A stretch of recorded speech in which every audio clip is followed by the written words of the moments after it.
one of the things that also motivated me to join Stack Overflow in the first place was I did get the sense that it was going to be a place that could support me being fully who I am. I came out as a gay man since I was 14, basically, person of color as well, and trying to find an environment where I felt like it was going to be safe and where I could actually fully express myself was something that was really important to me. So thinking about inclusion, diversity, equity, inclusion, and belonging was something that was at the forefront, even from when I was trying to consider joining Stack Overflow in the first place.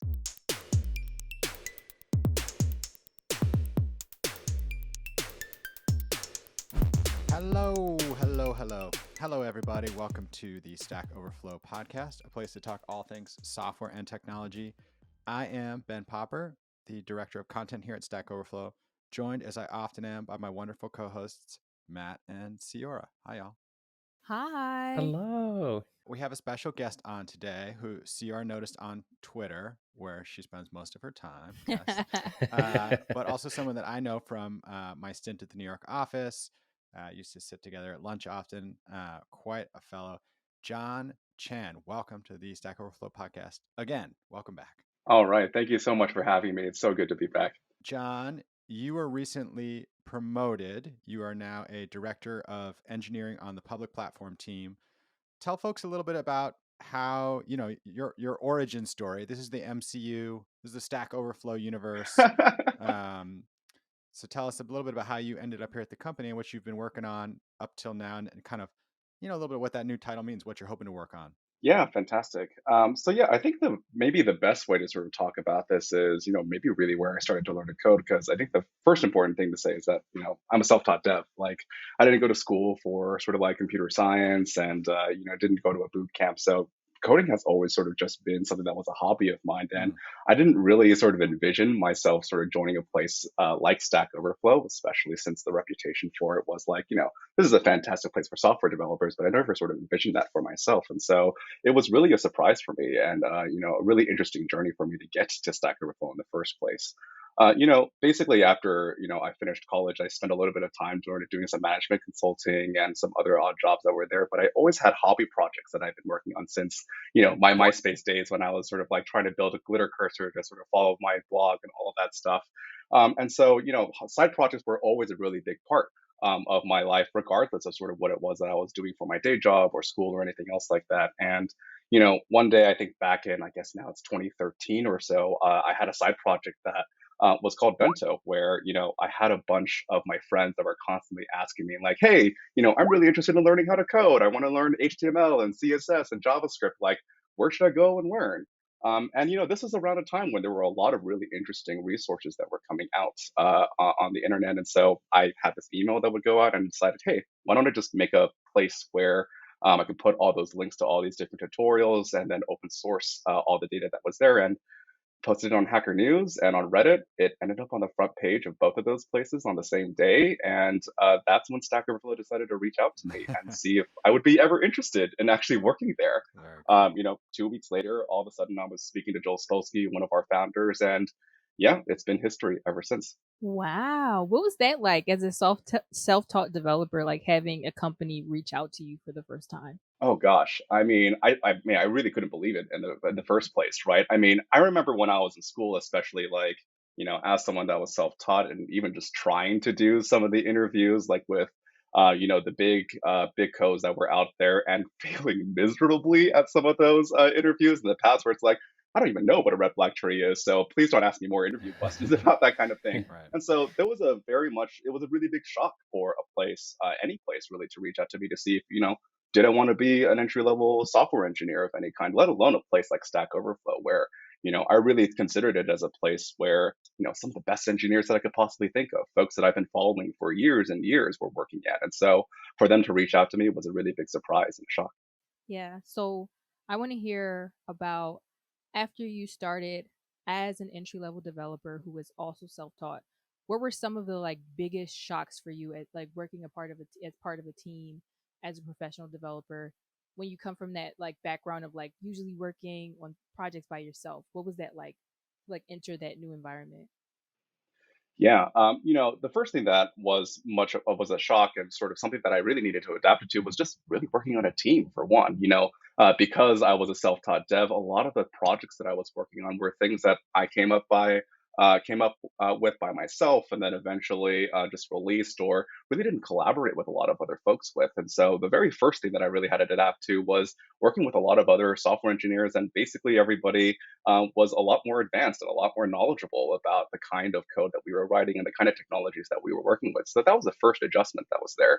And again, one of the things that I was really concerned about was that, oh gosh, I'm a self-taught dev, I don't have this sort of background here, and I'm working with folks that are like literally the top 10 all-time reputation at Stack Overflow. And that was a really intimidating experience at the beginning.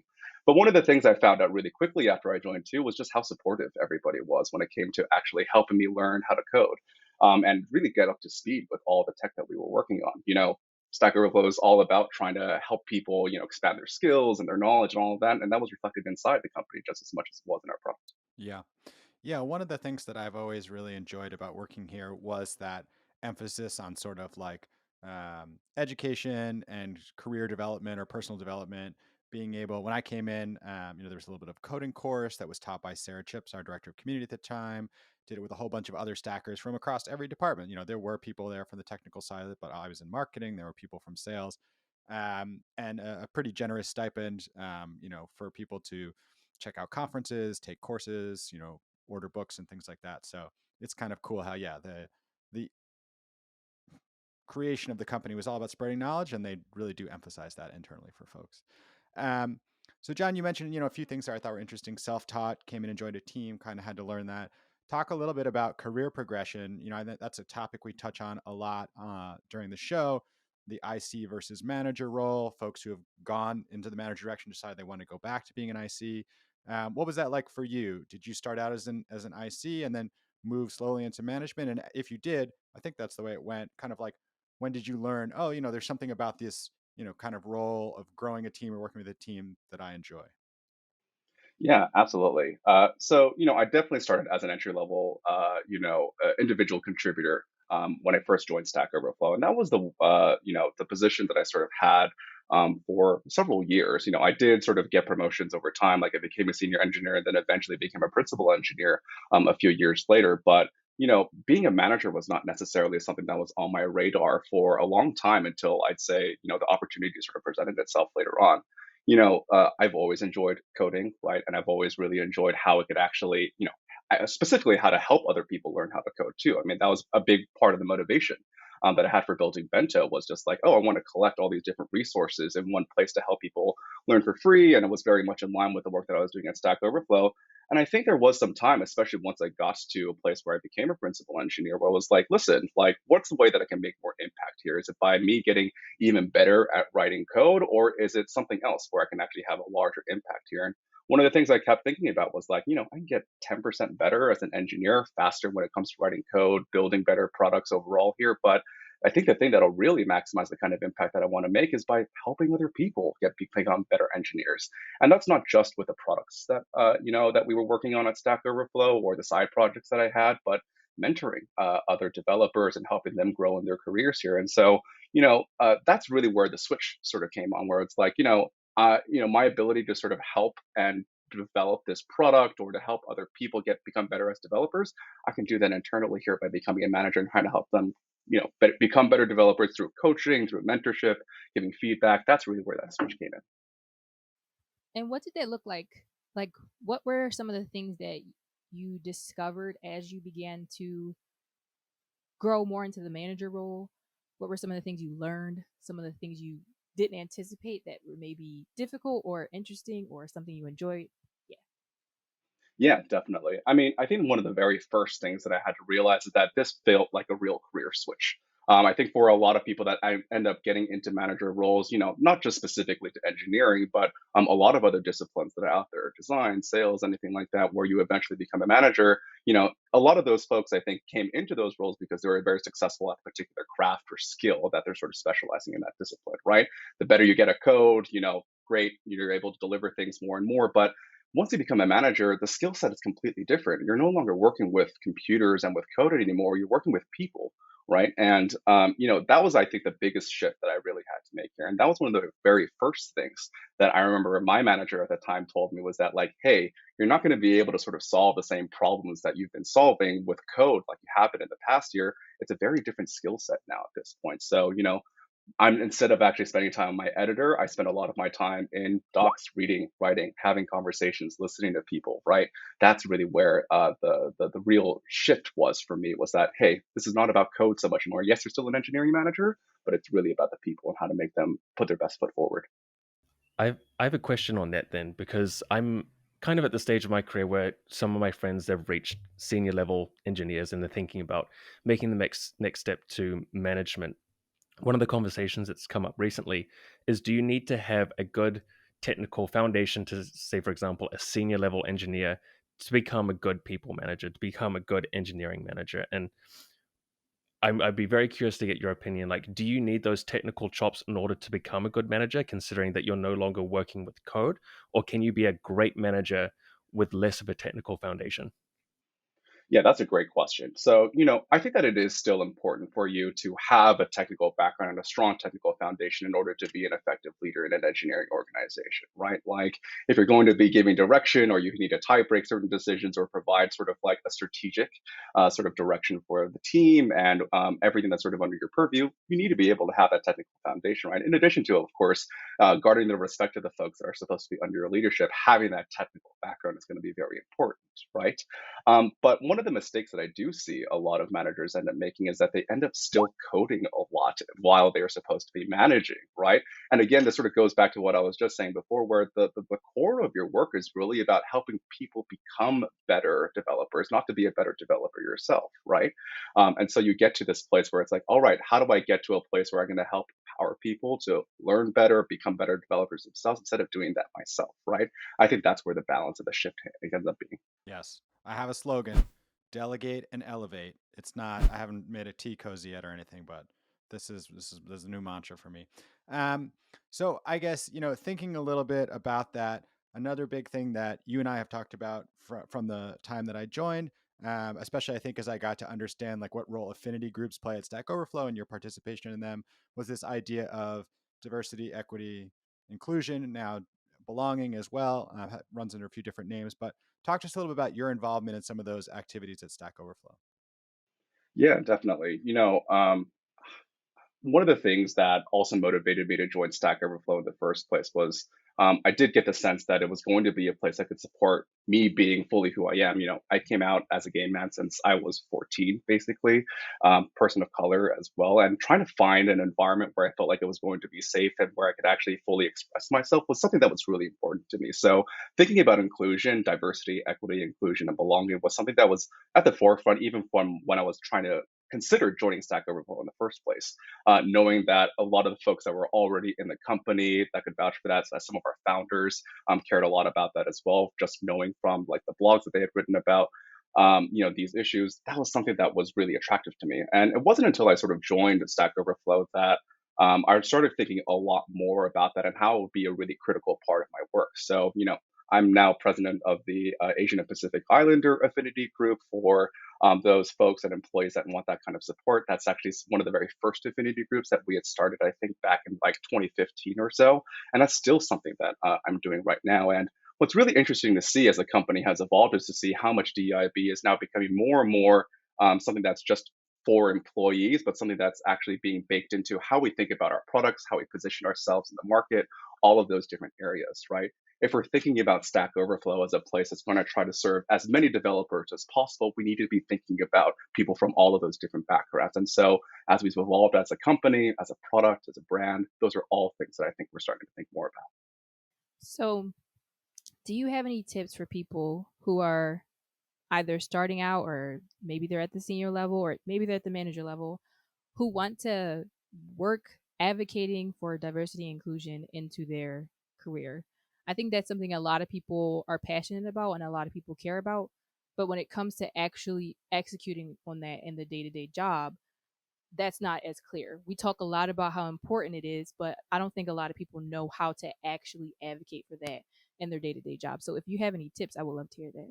Yeah, absolutely. I mean, I think the very first thing that I think about is that to recognize that you're not alone in this kind of work, right? Even though you may be the only person that seems to be thinking about that at a company, there are lots of other people that really care a lot about diversity, equity, inclusion, and belonging at other organizations, a lot of nonprofits that you can sort of go to sort of reach out.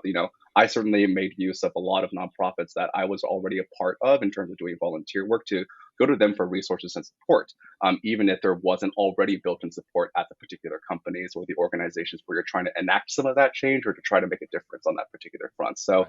first of all, it's just knowing that you're not alone in thinking about this kind of stuff. And it's really hard to make any sort of meaningful change or impact just doing that on your own, right? So, that's the first thing. Second, along those lines, too, is to find the other allies that you may have around this sort of issue, even if it's not related to a particular identity that you have, that you sort of want to be able to advocate for. Everybody has some aspect of diversity, equity, and inclusion and belonging, or I truly believe that they do, that they want to sort of get behind and sort of work with you to make that better for everybody in the company. Once you sort of find, I think, like a coalition of certain folks that really care about these issues, then I think it's really important to sort of get leadership buy-in, right? That's one of the other things that I really appreciate about being able to work here is that we have a great dialogue with our senior leadership team and the folks that I've been able to sort of work with on these issues here so that we can get the buy-in so that it's not just treated as like an extracurricular thing on the side of your sort of like main responsibilities as an engineer or a manager or whatever that might be, but it's treated as like a first order important thing that is critical to the mission, and that has buy-in all across the different levels that are there. So finding allies, leaning on sort of the resources that you have even outside of an organization, and then trying your best to see how you can actually fold in your leadership there, I think are great places to start. Do you have any, with your experience working in this field for the duration of your career? Do you have any specific like wins or like success stories that you'd like to share on the podcast if you're comfortable doing so? It's interesting. Like actually, the first thing that I sort of think about when people ask me, "Oh, like, do I miss something about engineering?" or "What is the thing that you're sort of most proud about when it comes to even a diversity, equity, inclusion perspective?" is actually maybe the last sort of project that I really worked on before I stopped being an individual engineer and becoming a manager, which was the April Fools that we did like a few years ago. So.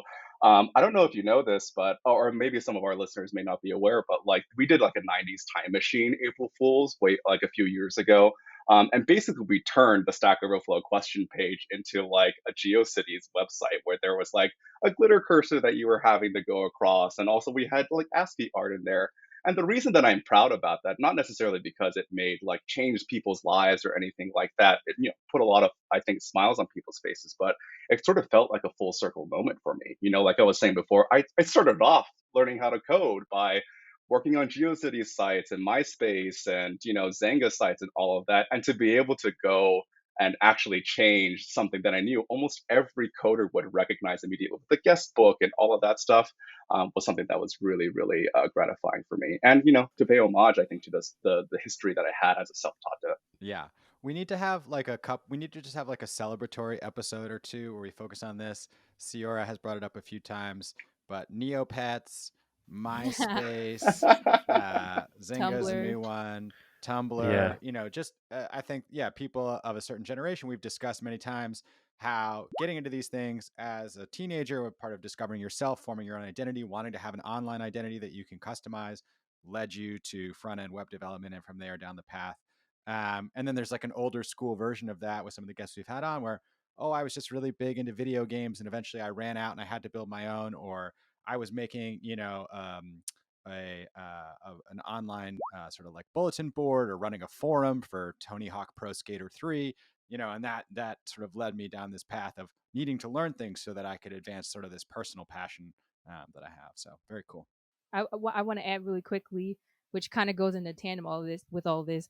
I've been trying to find what the current generation's version of that is. Like, what is the thing that people, like kids today or teenagers today, are doing that helps them learn Money. how to code? They're And making look, NFTs. I came across something very interesting. So I kind of thought that like maybe it's not Tumblr anymore, but a lot of people built quizzes on Tumblr for like different fandoms. So um like say you're a huge fan of a certain anime or something like that, or a certain K-pop group, they'll have like quizzes to help you like learn who the characters are or who the members are and things like that. And they're building this into Tumblr, and I'm pretty sure they're using code to do that. So just a side note of like the legacy is still going on of like people who are like using these social media apps to like learn how to code.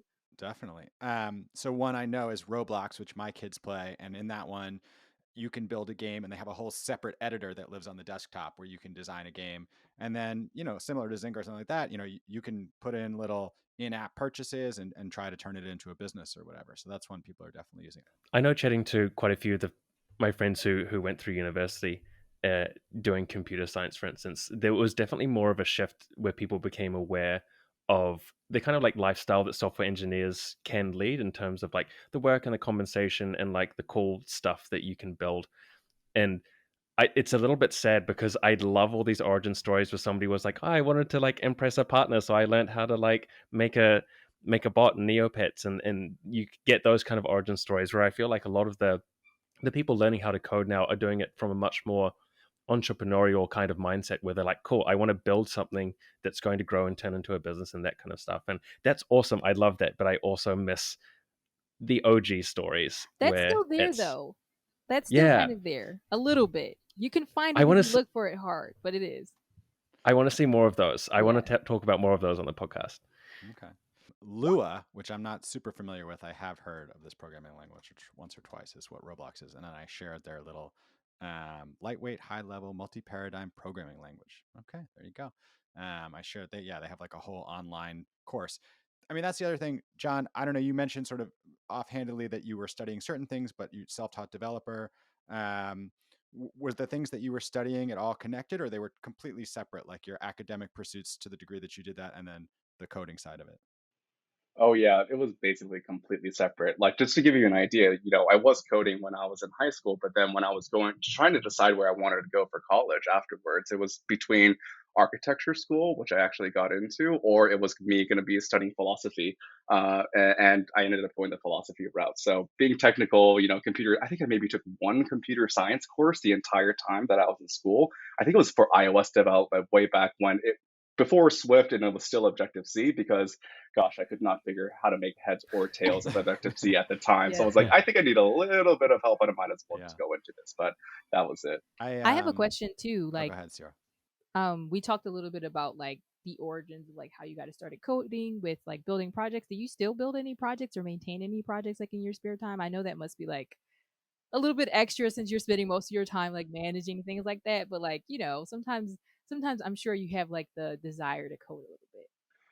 Oh yeah, absolutely. And actually, yes, I still code. It's funny because again, it's sort of coming full circle again, where it's like my hobby is coding now because that's actually not what my main job is anymore. It's dealing with coaching and managing at this point. So one of the things about working at Stack Overflow for such a long time, I've been here now for almost 8.5 years now, is that we've been dealing with the same technologies for quite a long time, and so the only time that I get to sort of try out new things or more cutting edge stuff. Like I'm really interested in the modern JavaScript ecosystem, serverless stuff, mobile development too. Those are all areas that I don't get to explore nearly as much on the job as I would like sometimes. So I end up still building out hobby projects in those areas. So brushing up a lot right now on sort of like Next.js, a lot of React right now too, and really interested in a lot of those technologies as well. I would I would be remiss to ask because there's probably a ton of self-taught developers listening right now, and they have the opportunity of an engineering manager to give golden advice on what they should be doing. So for any self-taught developers out there right now who haven't yet landed their first job, what kind of advice would you give them in order to stand out against potentially their peers who are coming at them from a computer science degree, or they're just trying to get their foot in the door in the market? Yeah, that's a great question. I think the first thing that I'd say to folks that are self-taught devs that are just trying to get into their very first position, I think one of the things that I hear a lot of people that are in that position talk about is that like, oh, I don't have the sort of like computer science background with sort of like the data structures and algorithms portion of this, and I didn't get to go to a boot camp, so I don't really know how to build apps and all of that stuff. And one of the things I tell them too is that like a lot of the people that are in boot camp or that are in a computer science degree also feel like they might be missing some of those areas too, right? So if from say a more traditional background where maybe you went to school like a 4-year degree program where you did study computer science, for example, like they probably spent a lot of their time learning things like about operating systems or data structures and algorithms, but they haven't really had a chance to do web development because that's not taught as widely as I think a lot of folks might think that something like web development might be taught in those settings, right? The same thing kind of goes for the bootcamp grads too, right? Like they probably are able to get a lot of the background when it comes to, maybe how Scrum might work, or maybe those technologies that are on the job that we're sort of thinking about a lot. But they haven't had the chance to sort of like just try building something on their own without a lot of guidance, which is a really critical sort of skill that I think is important once you are on the job. There are areas where, even if you might think that someone from a computer science degree program or, something like a boot camp that they have, you also have a lot of things that are unique that you bring to the table here. So I think that's the very first thing to think about. And in the end, I the way that I did this was by building projects, right? Keep building the stuff that really interests you, right? Like that's how you're going to be able to showcase, I think, your skills and ability. And then, yeah, that's probably the advice that I give to folks that are in that position. Yeah, the best resume is being on the front page of Hacker News. You can't, that's undeniable. But I actually have a question before, and we need to head to the outros and the recommendations. Jon, like, I don't know how involved you are in hiring, so maybe this isn't a question for you, but if you are, to the degree that you could field this question, when you look at like an application, let's say somebody doesn't have a CS degree, how would you evaluate them? Would you look at personal projects? Would you look at, what they're doing on GitHub, the Stack Overflow questions? Is like, if they didn't have an academic degree to kind of validate, hey, I made it through 4 years, and so, like, I have this competency, what could you use aside from like obviously bringing them in for a technical interview to kind of evaluate whether or not the person is a good fit for the role? I am very much involved in the interview process, and yes, we are also hiring. So if you're interested in the plan for Stack Overflow, would love to see you come over. But the things that I'm actually looking at when it comes to a resume, especially for someone that is from a non-traditional background, or maybe doesn't have the sort of background that someone that went through a 4-year degree program might have. The things I really look at for are really 3 things. One, sure, technical proficiency, right? We want to see that this is not the very first time that you're going to be coding or building a web application or something else like that. So personal projects, schoolwork that you might have done, hackathons that you might have went to, right? Those are things that are important that I would certainly be looking at too, right? The second thing that I think, I really take a look at is a lot of the sort of soft skills, or what I like to call professional skills, right? Have you been able to be a leader inside of an extracurricular, for example, right? Like, were you president of like your hackathon sort of like team or something else like that, right? I think what a lot of people don't realize, especially when they're thinking about hiring folks, is that it's the technical skills I think that you can probably have an easier time sort of coaching, right? Like, oh, here, go learn React, or, I didn't know C# when I first joined. You can spend some time coaching somebody that doesn't have the technical skills there or the knowledge there pretty easily, but it's really, really hard sometimes to actually coach some of the softer skills there. Personal accountability, your ability to communicate proactively, make sure everybody's in the loop there. So anything that can indicate that you have leadership skills, that you can execute, that you like to lead teams, that's also something else that I like to see. And then really the last thing is that you have an interest in the place that you're applying, right? One of the things I love to see is someone that took some time to maybe volunteer to help out with coding classes, or maybe they've actually contributed on Stack Overflow, right? Like, we want to see that you're enthusiastic about the mission. And that goes for any company, not just for Stack Overflow, right? If you can show that, like, I read their blog and I'm really interested in this thing, or listen to the podcast that you guys put on, that's something else that would be really useful to know when you're applying for a job. Very cool. All right, everybody, I am going to take us to the outro. First thing we'll do, as we always do, is shout out the winner of a lifeboat badge. Somebody who came on Stack Overflow, they found a question that has a score of -3 or less. They gave it an answer. Now that question has a score of 3 or more, and that answer has a score of 20 or more. So thank you to Roko C. Bulijan, awarded 21 hours ago. Pure CSS3 image slider without JavaScript or radio inputs. You want to know how to build it? Roko has the answer for you. All right. I am Ben Popper. I am the director of content here at Stack Overflow. You can always find me on Twitter at Ben Popper. You can always email us, podcast@Stack Overflow, with questions or suggestions. And if you like the show, please give us a rating and a review on your podcast platform of choice. It really helps. My name is Ciara Ford. I am a developer advocate at Apollo GraphQL. You can find me on Twitter. My username there is @Ceoreo. That's CEEOREO_. I'm Matt Kinander. I'm a technical advocate here at Stack Overflow. You can find me on YouTube and Twitter at Matt Kander, MattKander. And I'm Jon Chan, Director of Engineering at Stack Overflow. You can find me on all social on Jon H.M. Chan. That's JonHMChan. All right, everybody. Thanks for listening, and we will talk to you soon.